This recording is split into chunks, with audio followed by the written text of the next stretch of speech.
o muhafazakar şehirde yaşarken kodda şey yapıyorsun. Komşumuzun oğluyla evde seks yaparken perdeyi kapatmışsınız. Çünkü seks yapılırken perdeler kapatılıyor. Bu arada hani Yozgat'ta evimizi giderek görürseniz karşısı şey ormanlık arazi olan bir yerde perde niye kapatılır? Hani çünkü kimse görüp seni orada görmeyecek. Tabii annem o şeyler üzerinden hani kendi ezberlediği kodlar üzerinden beni anlatıyor. Sonraki bir süreçte hani bunu gizlemem gerektiği dönük. Ya daha doğrusu hani bunu yaşamamam gerektiği, bunun olmaması gerektiği yönünde bir şey oldu. Bu 11-12 yaşlarda hani annem bunun tek psikiyatristine gitmeden güzel bir konuşmasını yaptı. Hani bunu yaşamamam gerektiğini, bunun yaşanmaması gereken bir durum olduğuna dair tatlı tatlı konuştu. Hani ben orada şeyi anladım. Ben bunu yaşıyorsam da perdeyi kapatmayıp ama başka perdeler yaratıyor olmam gerekiyor. Orada öğrendim ve ondan sonra uzunca bir süre hani o oyunu oynamaya devam ettim.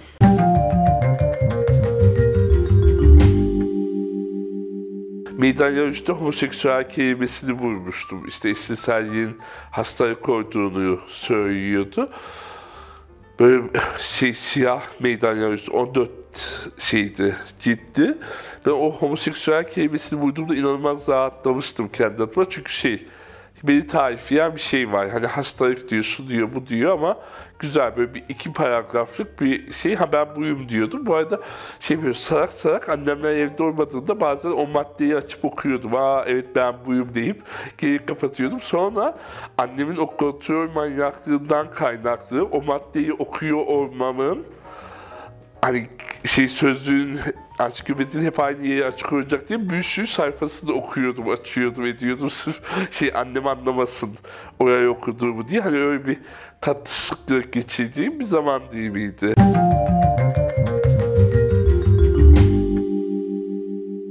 Ben buyum dediğime haim de aslında biraz zor bir haldi. Çünkü Güven Park'ta ben gasp edilmiştim, dayak yemiştim, cep telefonu ve param ayrılmıştı. Ve hani bunun sorumlusunu da onlar olduğunu düşünüyordum. Çünkü güvenli bir hayat bana sunmadıkları için eve gittim. Onlarla ben böyle bir şey yaşadım dedim. Babam dedi, Güven Park'a ibneler gider, senin ne işin var orada dedi. Annem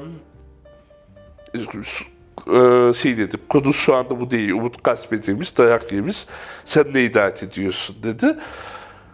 Onun sonrasındaki süreçte hani bu söyleme hali aslında hani ben orada mesela geri olduğumu söylediğimi zannediyorken daha sonraki zaman içerisinde hani gerçekten onlara ne kadar söyledim, ne kadar söylemedim hep kafamda bir zihin işareti, böyle bir soru işareti olarak kaldı. Hatta hani kaosa gelip gitmeye başladım aynı dönem.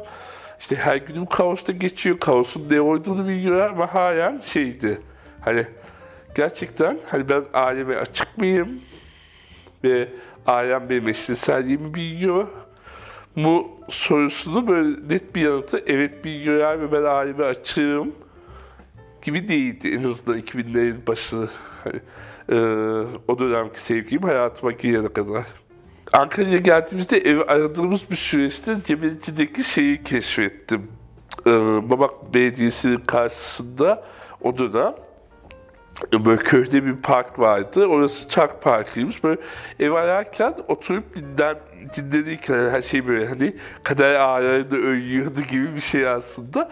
Oraya gittik annemle. Sonra ben baktım adamlar birbirlerine böyle ayaklarını sallıyorlar. Köşte var. Dedim ben annemden sonra buraya geleyim diye. Ondan sonra annemin yanında bir şey yapmam imkansız zaten. Ondan sonra o parkı keşfettim. O parkla birlikte aslında ben Ankara'nın eşcinsel yaşamını da yavaş yavaş keşfetmeye başladım.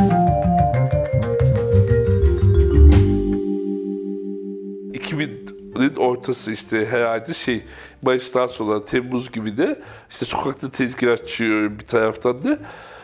De sıkıldım. Hani bu arada parkta gerçekten tükenmişti. Onun da etkisiyle ya dedim şu kaosa bir gideyim diye.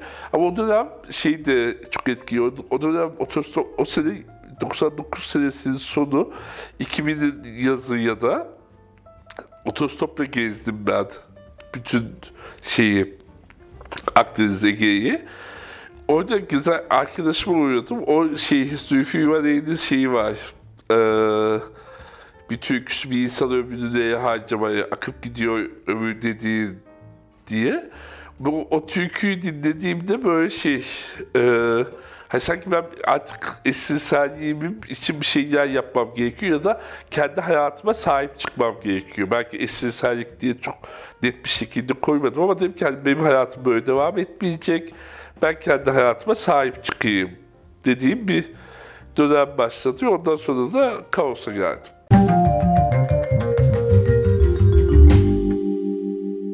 Hamamdan sevgiyi yapılır mı diye o kaosun toplantılarının bir konusu olabilecek meseleyi de yaptım. Mesela o dönem konulardan biri de hamama giden eşcinsel mi, bara giden gayler mi? Hangisini tercih etmeliyiz? Sanki ikisi çok farklı kategoride insanlarmışız gibi. Mesela çıkıyorduk biz hamama da gidiyoruz, biz bara da gidiyoruz, biz sinemaya da gidiyoruz. Hani böyle üçünü de yapıyor olmanın avantajlı bir şey olduğunu diye anlattığımız bir dönemde hafiften geriye kaydığı bir dönem. Hamam da aslında benim kaosa geldikten sonra tanıştığım bir mesele. Hani orada da hamamın da aslında artık 2003-2004 gibi son demlerini ancak yakaladım. Bar kültürüyle de aslında kaosa geldikten sonra tanıştım ama kaosa geldiğimde de biraz zor tanışma çünkü kaos gereği o dönem biraz daha anarşik bir şeyi eşcinsellerin barlara, sinemalara ve hamamlara hapsedildiğini ve oradan çıkartmak gerektiğini söylüyordu ama onları oradan çıkartmak için de oraya gitmiyordu. Yani onların çıkıp kendilerinin gelmesi gerektiğini söylüyordu. Mesela o dönem hani Kürşat da bize anlatıyordu 2000'lerin başında. Hani eşcinsel hareketinin bardan örgütlendiğini, hani kaosun eşcinselliğe gelmesini beklemek yerine eşcinselliğin olduğu mekanlara gidip orada hayatı dönüştürmeyi hedeflemesi gerektiğini, biz de bunun imkansız olduğunu söylüyorduk ama daha sonraki yıllarda o kadar da imkansız olmadığını gördük zaten.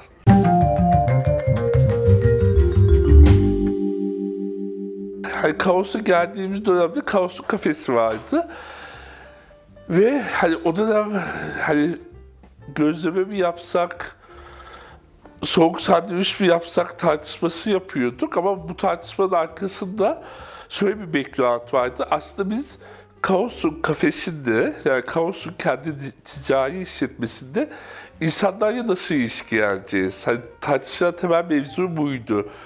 Buraya gelen insanlar kafenin müşterisi mi? Kaos'a bilgi almaya, bilinçlenmeye ve örgütlenmeye gelmiş insanlar mı? Şimdi kafeyle hani örgütle kafenin aynı mekanda oynuyor olmasının verdiği böyle bir rahatsızlık vardı ve uzunca bir süre bunun dışında hiçbir şey konuşamaz haldeydik. Yani ve kirayı nasıl ödeyeceğiz, şu da olacak. Bir de benim geldiğim dönemde bozulmuş bir sohbet vardı. 2002'ye kadar dedi bozuk vardı o. Her haftanın en son gündeminde sohbeti yaptırayım mı, değiştireyim mi? Oynuyordu. Neyse ki Çankaya Belediyesi çok büyük bir desteği oydu. Kafeyi kapattı. Kafe şikayet edilmiş güya ve bizim kafe o duyduğumuz apartmanın işi ruhsat almaya müsait olmadığı için kafenin kapatılmasına karar verdi. Ama mesela kafenin karşısında kitap kurdu diye bir yer vardı. Hani onlar nasıl ruhsat aldılar, onların da ruhsatı yoktu. Aslında hani o torpille dönen bir işte bizim torpilimizin olmaması nedeniyle kafe kapandı. O dönem kapaklardan birini çay bardağıyla çok yaratıcı olduğunu düşünerek çay bahane diye yapmıştık ama daha sonra bir iki sene sonra sanırım dergide de teşekkür ettik. Çünkü hatırladık. Ya bizim temel amacımız hani kafe olsa da olmasa da biz insanları değiştirmek, dönüştürmek ve birlikte özgürleşmek için varız. Kafe bunun için sadece bir araç. Kafe zamanla bu aracın dönüştürmek istediği şeyin önüne geçmişti ve cidden şükrettik. Hani iyi ki kafe kapandı çünkü kültür merkezi işlevi kazandı diye. Bu arada Hani kafenin olduğu dönemler sonra bu perşembe sohbetleri, işte pazar toplantıları gibi toplantılar çok fazla yapılıyordu. Bu da aslında kaosa gelip bilgilenmek isteyen insanların dahi görebilecekleri, tartışabilecekleri toplantılar oluyordu. Mesela şeyi çok tartışıyorduk kendi teknik toplantımızda. Biz tartışmaya ne kadar müdahale etmeliyiz ve hani uzlaştığımız nokta hani biz toplantının herkesin eşit söz almasını sağlamak ve hani kaosun eşcinselliği nasıl aktardığına dönük bilgiyi de ve kendi kişisel görüşümüzü çok ayrıştırarak vermek. Yani çünkü bizim oradaki kimliğimiz tartışılabilir, karışabilir. Hani bu kaos adına mı söyleniyor, Umut kendi kişisel fikrini söylüyor. Mesela bunu mutlaka belirtiyorduk. Ben kişisel olarak böyle düşünüyorum gibi şeylerdi.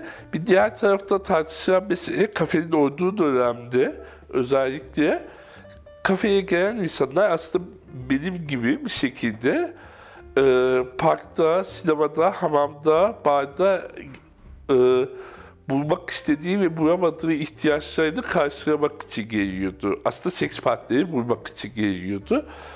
Biz şey diyorduk, insanlar bunu bulup gitsinler mi? Yani hani burası sadece bir seks için insanların birbirleriyle tanıştığı, sadece seks değil, aynı zamanda romantik ilişkiler içinde insanların tanıştığı bir yer mi olmalı, yoksa bunu da aşan başka bir işlevi olmalı mı diye.